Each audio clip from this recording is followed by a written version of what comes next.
Bom dia, tudo bem? Como vocês estão? Olá, sejam todos bem-vindos à nossa meditação diária. Saudações a cada um de vocês.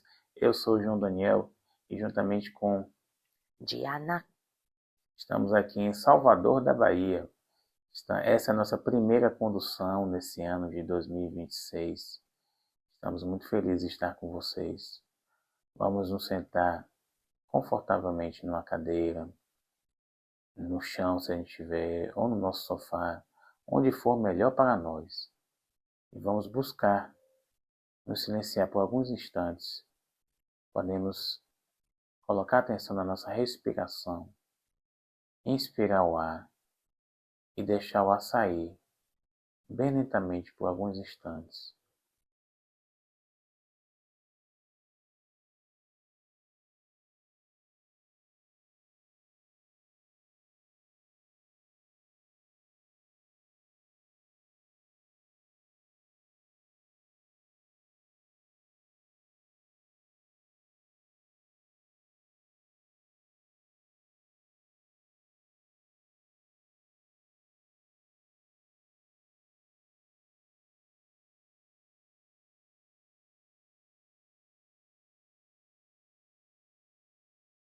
Vamos elevar nossa Kundalini e dar os bandas de proteção.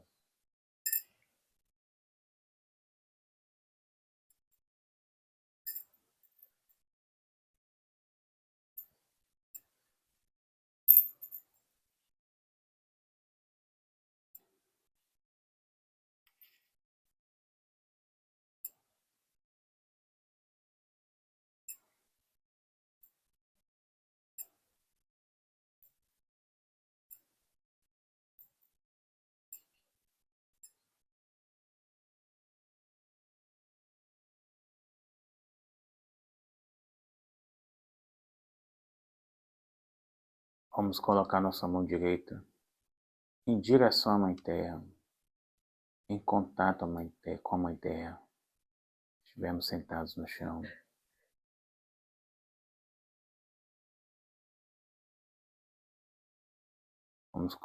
Vamos colocar atenção no nosso primeiro chakra, que está na base da nossa coluna e que tem a conexão com o elemento terra. Nós conhecemos ele como Muladhara. Vamos sentir essa conexão, ao mesmo tempo colocando atenção no nosso Sahasrara. Vamos pedir, vamos desejar essa conexão com o Divino.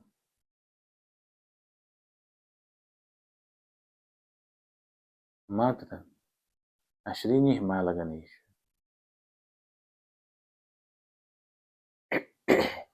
Om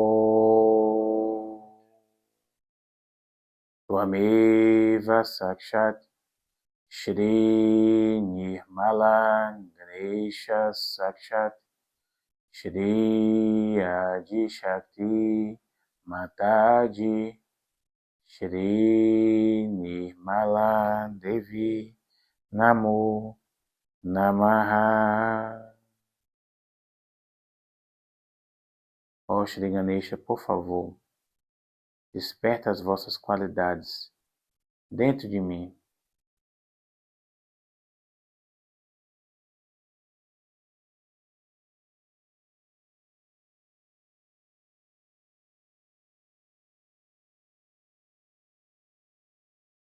Podemos voltar com a nossa mão direita para a nossa perna, mantendo as nossas duas mãos na nossa perna, com a palma voltada para cima. E vamos colocar atenção no nosso sétimo chakra, que fica no alto da nossa cabeça.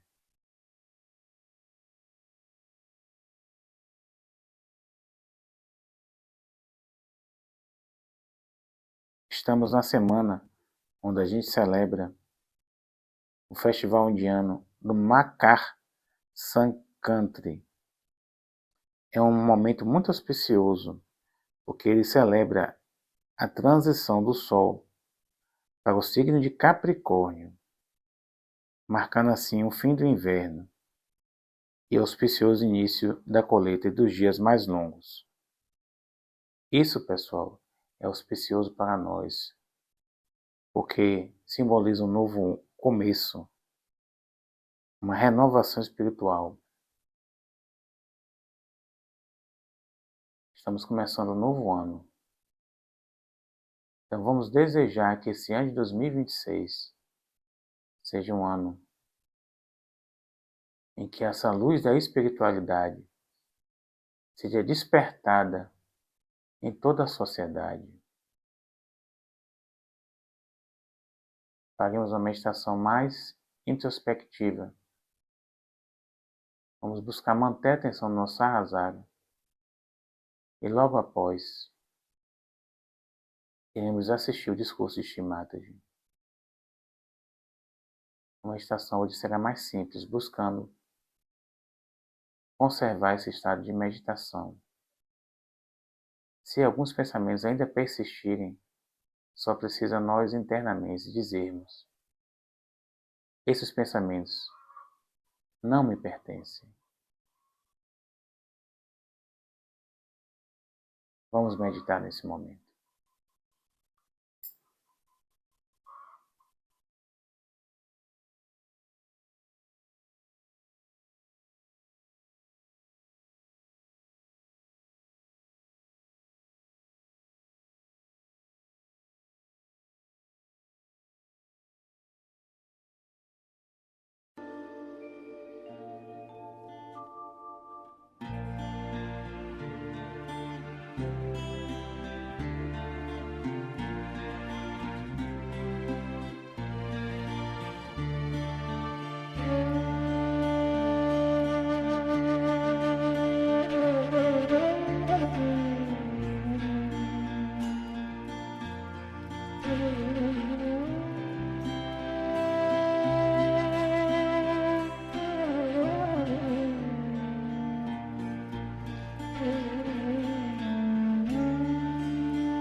आज के शुभ अवसर पे इस भारतवर्ष में हर जगह खुशियाँ मनाई जा रही हैं। इसका कारण ये है कि सूर्य जो हमें छोड़ करके, भारतवर्ष को छोड़ के, और मकर वृत्त पे गया था, वो अब लौट के आया है और पृथ्वी और सूर्य के युति के साथ जो जो वनस्पतियाँ, खाद्यान्न आदि चीज़ें होती हैं, वो सब होने का अब समय आ गया है। और जो पेड़ सर्दी में पूरे पत्तों से दूर हो गए थे, पूरी तरह से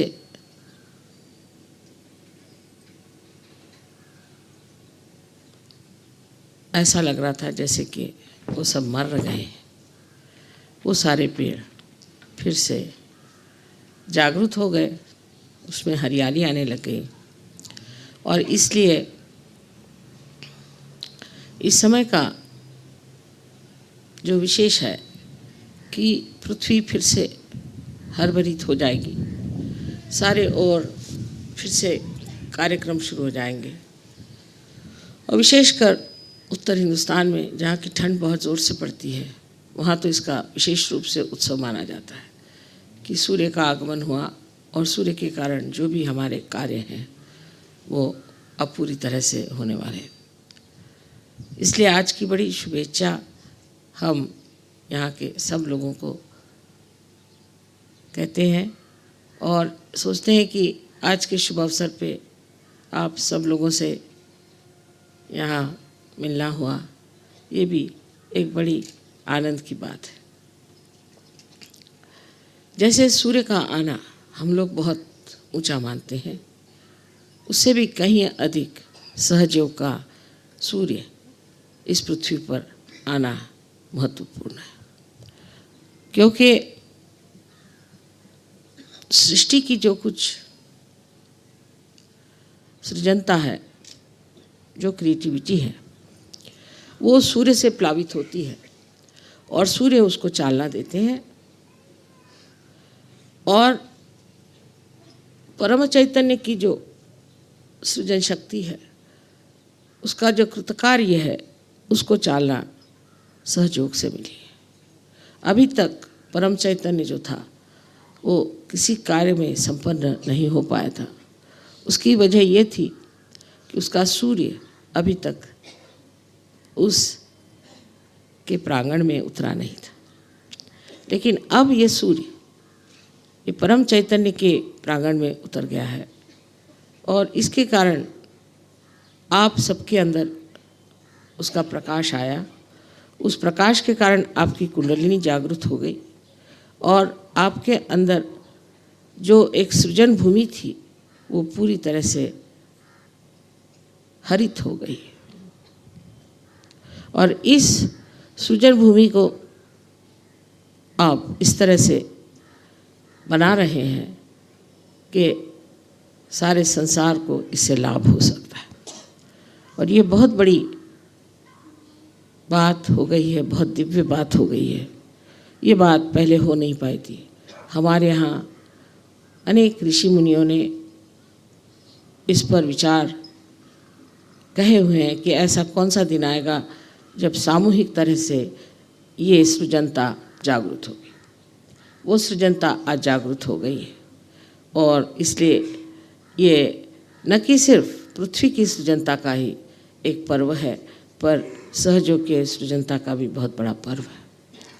ये साल खास करके माना गया है कि बहुत बड़ा साल सहयोग के लिए होगा और सहयोग का प्रकाश बहुत गहरा लोगों में उतरेगा। जब चीज़ बहुत गहरी उतरने लग जाती है तब ये भी सोचना चाहिए कि इसके साथ साथ दूसरी भी एक बहुत बड़ी घटनाएं घटित होती हैं कि जो संसार के दुष्ट और संसार को नाश करने वाले और संसार में जो आतंक मचा रहे हैं, संसार की जो उच्चतम चीज़ें हैं उनको नष्ट कर रहे हैं, ऐसे सब लोगों का नाश होते जाता है। जैसे ही अंकुर फूटने लग जाते हैं, अगर वो सत्य लेकर आए हैं तो जहाँ वो फूट नहीं सकते वहाँ वो तहस नहस कर देंगे और सब तरह से नाश कर देंगे। इस प्रकार जो कुछ भी कुवृत्तियाँ हैं, जो आसुरी शक्तियाँ हैं, वो सब नष्ट हो जाएंगी। जैसे कि सूर्य के आने के बाद सारा तम, सारा अंधकार नष्ट हो जाता है, उसी प्रकार सहयोग के प्रकाश के आने पर सारे संसार का अज्ञान का अंधकार, दुष्टता का अंधकार पूर्णतया नष्ट होना चाहिए। सो आज उस कगार पर हम खड़े हैं कि यहाँ से एक बहुत ऊंची उड़ान हमें लेनी है और इस उड़ान में हमें सोच लेना चाहिए कि हमारे अंदर जो कुछ भी बोझ है उसे हमें हल्के कर लेना चाहिए। हमारे अंदर अनेक तरह की प्रणालियाँ हैं, अनेक तरह की हमारे यहाँ गलत धारणाएं हैं, उसी प्रकार हमारे अंदर हर एक तरह की अंधता, ये सब अंधता को हमें छोड़ देना चाहिए और एक पूर्णतया निस्संग होकर के हमें इस उड़ान को लेना। और जो लोग उससे दूर नहीं होंगे, जो उससे अपने को अलग नहीं करेंगे, वो लोग इस उड़ान को नहीं ले पाएंगे। आप लोग सब सहयोग की महत्ता जानते हैं, उसकी दिव्यता जानते हैं। आप सर्वसाधारण नहीं हैं और इसलिए ये मैं बात कहना चाहती हूँ कि जिसे और ऊंचा उड़ना है और ऊपर उठना है, उसे ये जो अपने ऊपर लादी हुई बहुत सारी कुसंस्कारों की बेड़ियाँ हैं उनको छोड़ देना चाहिए। इसी प्रकार हमारे अंदर अहंकार की और अहम भाव की एक बहुत ज़्यादा पहाड़ी जैसे दशा है। इस पहाड़ को भी हमें पूरी तरह से नष्ट कर देना चाहिए और ये करने का तरीका ध्यान, धारणा और पूरी तरह से सहयोग में रत होना, उससे पूरी तरह से शरण हो जाना ही है। जो मनुष्य सहयोग में शरणागत में नहीं आता है वो अभी भी बहुत आधा है और हो सकता है कि इस उड़ान के दौरान वो पीछे ही रह जाए और फिर उसी नर्क में जाए जहाँ पर और लोग जाने वाले हैं। इसलिए ज़रूरी है कि सब लोग पूरी तरह से प्रयत्न करें। आधा अधूरा प्रयत्न करने वाले लोग जो भी सामने आते हैं और कोशिश करते हैं, उनके लिए यही मैं कहना चाहती हूँ कि आधा अधूरापन कृपया छोड़ दीजिए, क्योंकि इस आधे अधूरेपन से आप कोई भी चीज़ को प्राप्त नहीं कर सकते। तब आप उस महान स्थिति को कैसे प्राप्त करते हैं जिसके लिए लोग हजारों वर्ष तक तप आदि करके अपनी स्वच्छता करते थे। अपने को किसी तरह से गिराने की या किसी तरह से शापित करने की ज़रूरत नहीं, किंतु ये जान लेना चाहिए कि आज हम एक शीशे के सामने खड़े हैं और हमारे अंदर दिखने वाले सारे दोषों को हमें पूरी तरह से लय कर देना चाहिए। जब आप अपने से हटकर अपने को देखेंगे तो आप इसे समझ जाएंगे कि ये सारी चीज़ें हमें नष्ट करेंगी। पर ये होते होते आप देखेंगे कि आप पर अनेक आशीर्वाद परमात्मा के आएंगे और उस अनेक आशीर्वाद में मनुष्य ये सोचेगा कि मैंने सब कुछ पा लिया। एक ये भी बड़ा सम्मोहन है कि हमें ये चीज़ मिल गई, हमें वो चीज़ मिल गई, दुनिया की चीज़ें मिल गई और इस तरह से ये हम जब कोई चीज़ को पाना चाहते हैं तो उसके किनारे पर कुछ कुछ ऐसी भी बातें हैं जो मोहित कर सकती हैं, लेकिन उधर रुकना नहीं चाहिए। अपने को तो परम गति को प्राप्त करना चाहिए। ये जन्म जन्मांतर की आपकी पुण्याई है, उसे पूरी तरह से प्राप्त कर लेना चाहिए। और जो अपने अंदर छोटी छोटी ओझी इच्छाएं हैं उनको छोड़ करके पूरी तरह से शरणागत होकर के सहयोग में आपका पूरी तरह से योगदान देना चाहिए। जिसने ऐसा किया वही पाएगा और जो ये नहीं कर पाएगा किसी भी वजह से, सो ये मैं बता सकती हूँ कि परमात्मा के भी दरबार में इतनी जगह नहीं। वहाँ जाने वालों को भी सोचना चाहिए कि हमें वास्तव अगर वहाँ पहुँचना है तो ये सारे बोझे हल्के कर देने पड़ेंगे और एक ही हमें मार्ग लेना पड़ेगा, एक ही तरफ हमारा पूरा प्रयत्न होना चाहिए कि हम किसी तरह से इस और अग्रसर रहें और बढ़ते रहें। हर साल आपको चाहिए कि आप अपनी छानबीन करिए कि जो हम पिछले साल थे उससे आज क्या हो गए। हम बहाने बना रहे हैं या हम कुछ सोच रहे हैं कि हमें ये करना है, हमें वो करना है, वो ज़रूरी है, ये ज़रूरी है, या हृदय से हम चाहते हैं कि हम उन्नत हों। क्यों? और बहुत से लोग ये भी सोचते हैं कि सहयोग के द्वारा हमारी बीमारियां ठीक हो जाएंगी या हमारी कुछ और चीज़ें समस्याएं हल हो जाएंगी, ऐसा हो जाएगा, वैसा हो जाएगा। सो उनको पता होना चाहिए कि सब समस्याओं का हल एक ही है कि आप उस दशा में पहुंच जाएं जो परम, फिर हर एक काम अपने आप बनते हैं, आपको कुछ करने की ज़रूरत नहीं।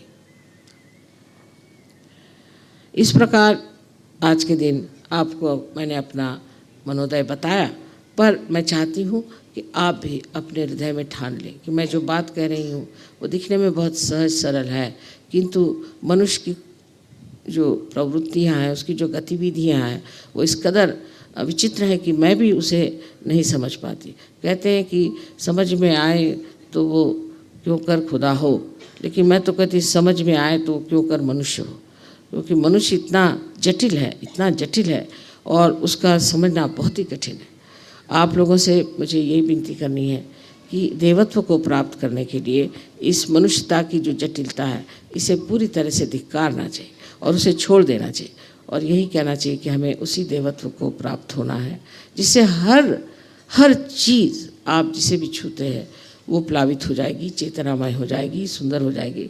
आपका जीवन भी एक बहुत सुंदर, बहुत आदर्श, बहुत ज़्यादा आनंददायी, प्रेममय और एक ऊंचे किस्म का हो जाएगा। आप सबको अनंत आशीर्वाद।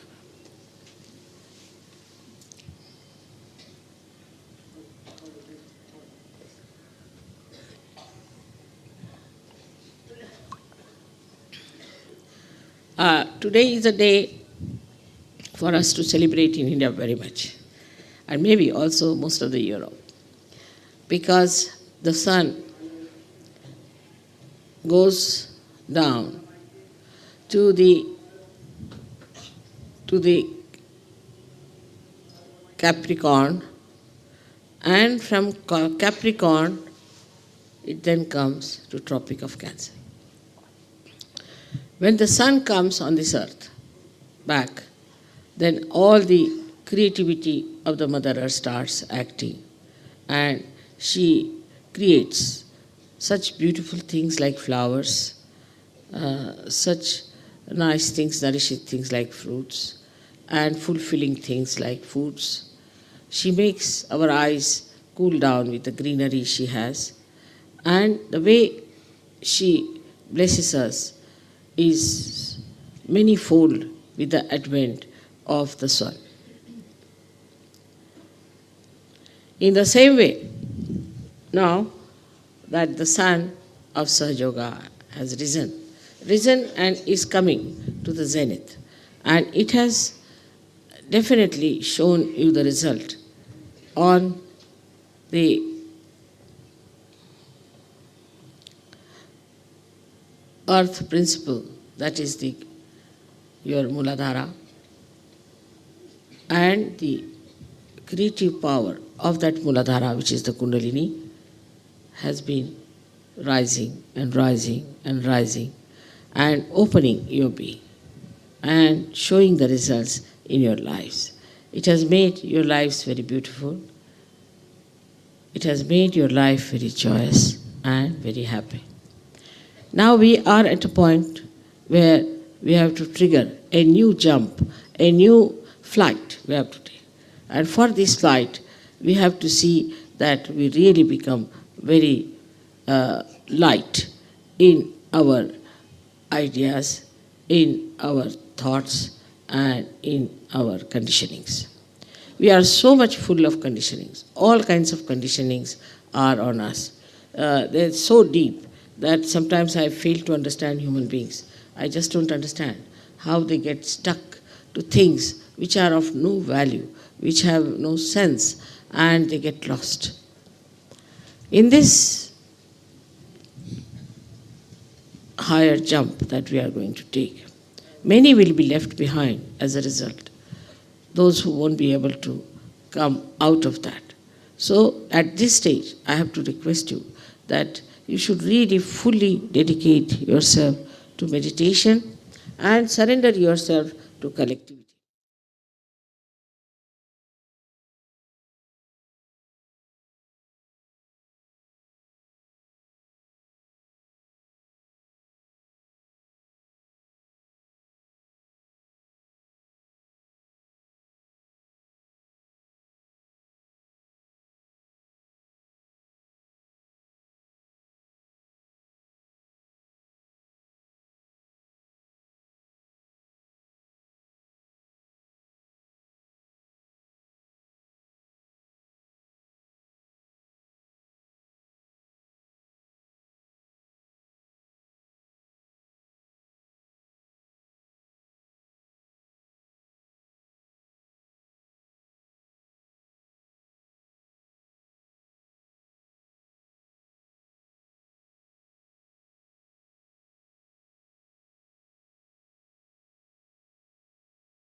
त्वमेव साक्षात् श्रीमहालक्ष्मी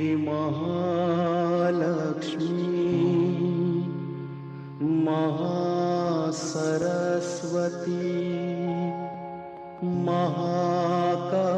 महाकाली त्रिगुणात्मिका कुंडलिनी साक्षात् श्री आदिशक्ति माता जी श्री निर्मला देव्यै नमो नमः। ॐ त्वमेव साक्षात् श्री कल्की साक्षात् श्री आदिशक्ति माता जी श्री निर्मला देव्यै नमो नमः। ॐ त्वमेव साक्षात् श्री कल्की साक्षात् श्री सहस्रार स्वामिनी मोक्ष प्रदायिनी माता जी श्री निर्मला देव्यै नमो नमः।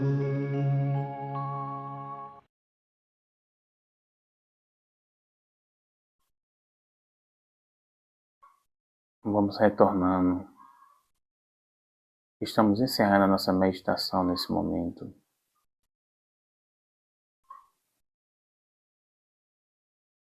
Podemos elevar nossa Kundalini e dar os bandos de proteção mais uma vez.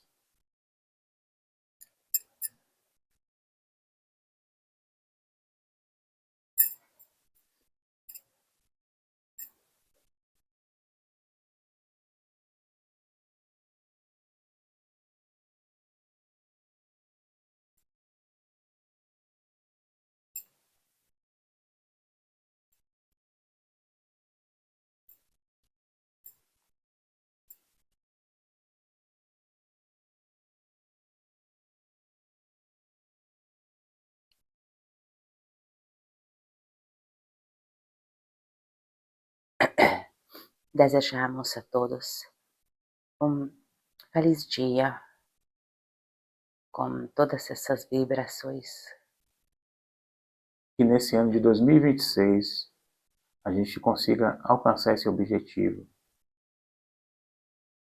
de crescermos espiritualmente e de seguirmos na luz do Divino, sob o comando do Divino, como instrumentos dele. Até mais, pessoal. Namastê. Possa Deus abençoá-los. Até mais. E se vocês querem, pode ficar um pouquinho mais meditando e mesmo encontramos à noite com Lava-Pés e novamente discurso com Shri Mataji. Às 21 horas, nesse mesmo canal. Até mais. Jai Shri Mataji. Jai Shri Mataji.